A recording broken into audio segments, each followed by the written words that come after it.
Hey guys, it's Ted Bogert. We're back with the Ted Show. Happy Friday, TGIF. Been a long, crazy week. Going to be a long, crazy day, but it's all good and I love it. I'm always excited when somebody comes on the show that gives back as much as this person and his organization do. It's a privilege to have Ryan Jones on the show. HonoringTheHeroes.com is the website, Honoring the Heroes, and we're going to talk about giving back to those who protect us every day. Welcome, Ryan. How you doing? Doing good, sir. Thank you for having me. I'm excited to have you. Before we went live, we talked about the things that we were going to talk about, and I just love the fact that you're a giving back kind of guy. I think that's such a great thing. So thank you for what you're doing. People love an origin story, Ryan. So they want to kind of know a little bit about you, your background, and everybody always loves to know the journey, how you ended up here on the show talking about this organization. So give us a little 411. Absolutely. So a little bit about myself. I was born in Illinois and raised in Chicago and left as soon as I could and joined the United States Army. So I was over the snow. For your service. Thank you. So it was over the snow and over the cold weather. So joined the Army and got sent all over. Some places cold, some places warm. Long story short, was retiring after 20 years here in 2020. And as I started to retire and go through the process, I started seeing all the programs that were out there for veterans, which I'm very, very thankful for all the programs, and all of them have a certain need and a certain clientele, but there's a lot out there. And I had just a random kind of conversation with my co-founder, and I go, man, there's a ton of veteran programs out there. And he's like, I wish there was half as many for law enforcement. And I kind of said, well, they're the same cloth. One's domestic, one's international, but we do the same thing. There's got to be that many programs. You don't know what you're talking about. Well, he was right. I was wrong. Started doing some research, and there wasn't any real programs. There's a little thing going on in Idaho, and there's a little thing going on in Florida, and there's little pockets here and there, but there's nothing that's covering these guys. And then you start talking to the guys, and they're like, hey, there's a huge stigma here. If we ask for help, if we talk to the boss, we get taken off the road, we get put on a desk, and nobody joins the police force to be on a desk. Like, that just doesn't happen. So those guys don't say nothing. They keep their mouth shut. And I just got burdened by that there was nothing out there for them. So I'm like, what can we do? How can we help? And Honoring the Heroes was kind of born off some discussions, talking with police officers, and, what can we do that we honor you, but at the same time, we're kind of giving you resources that you may need later on in life, or even a crisis you're having right now. And so that's how we came up with it. Why do you think that there were just no resources for them? I mean, I'm aware too, but I know when I discovered that, I found it to be so mind-boggling. You all do so much risk for us. And so I'm always amazed when you have put your lives on the line and we don't have something to help you, whether it's military or first responder, police, fire, nurses. There's so many first people that are on the front lines all the time. So what was the first step? So you obviously have a dream to take care of it. What do you do to begin to implement it? How do you begin to create it so that the resources are building for them? So it started with a lot of conversations, and we just basically asked law enforcement, first responders, hey, if somebody could give you one thing, what would be something you would use that you would appreciate, that would have value? And they just kept coming back to backpack. We got backpack a lot. But like, a lot of us have to go buy our own backpack, our own laptop computer bag. We're paying out of pocket for that. So if we could get a nice bag, that's something that they would be like, yeah, this is cool. So that's how the backpack started. So we're like, ooh, we can do that. And then we're like, well, we have a backpack, so we shouldn't just give them an empty bag. That's pointless. Let's fill it. So then it was a lot of conversations, a lot of LinkedIn, and a lot of, hey, authors, you say that you love law enforcement, prove it. And actually, a lot of offers took me up on that. And they offered us huge discounts on this. We could not do what we do without our authors. Huge shout out to our authors, Jennifer Tracy, Colonel Grossman, Brian Miller. Those guys are just amazing. Ellen, they gave us discounts, and because of that, we were able to do what we do. How did you get people? Was it hard to get people to hop on that wagon? Were some of them surprised, like I was, and you, that there weren't already some of these things? And were they surprised that you took a poll and backpack was number one? I mean, I would imagine as the process went, you're like, gosh, we never thought of that. Why can't we find something to do for them in this arena? So what I really found was they needed a center focal.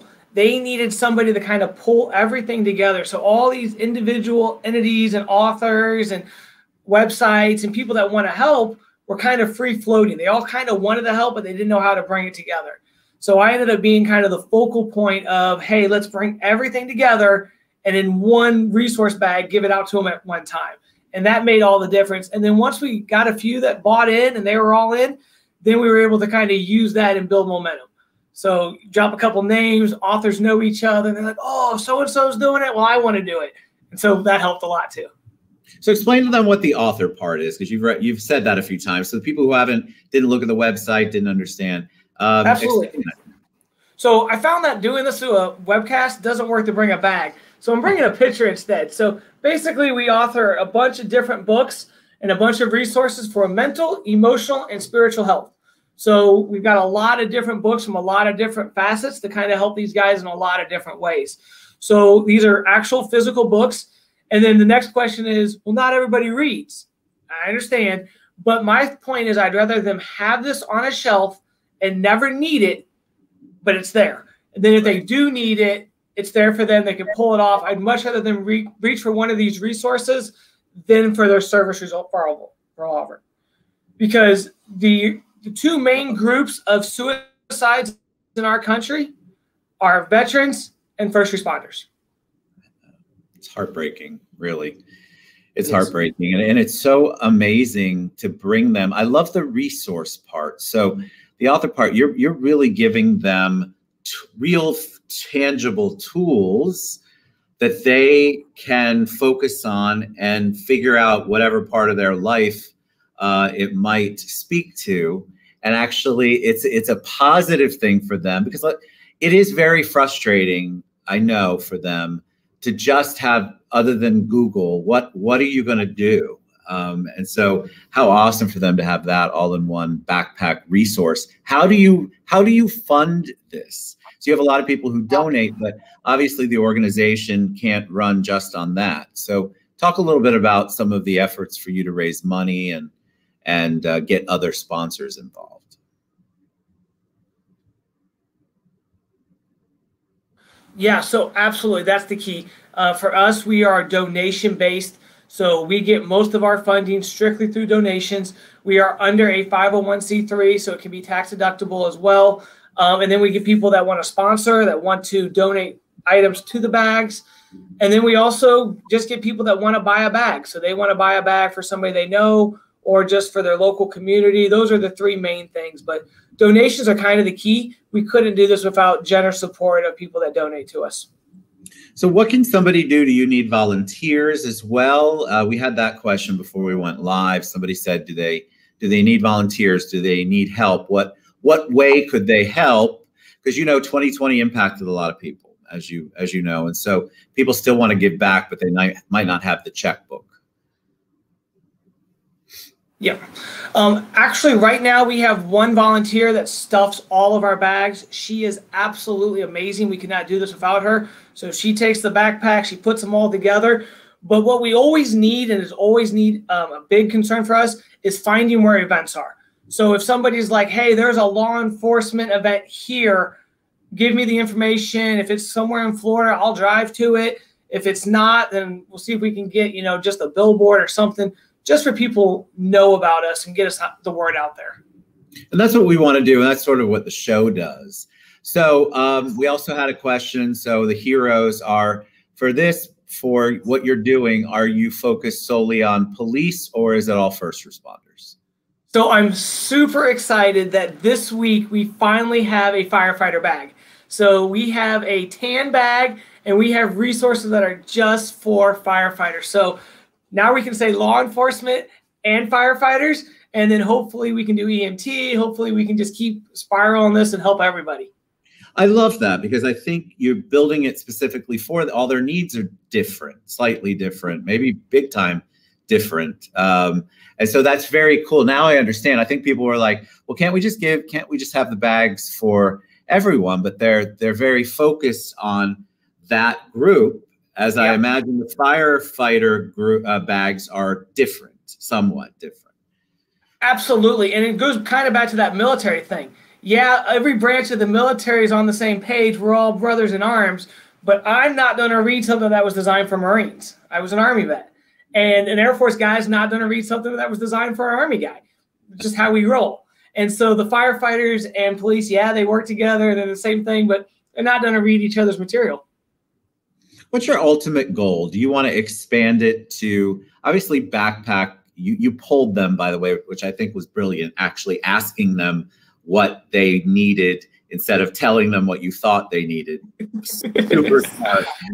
It's amazing how many people who have a good heart want to do something, but they do it with their mindset. And they don't even ask the people who are on the receiving end of it. Kudos to you.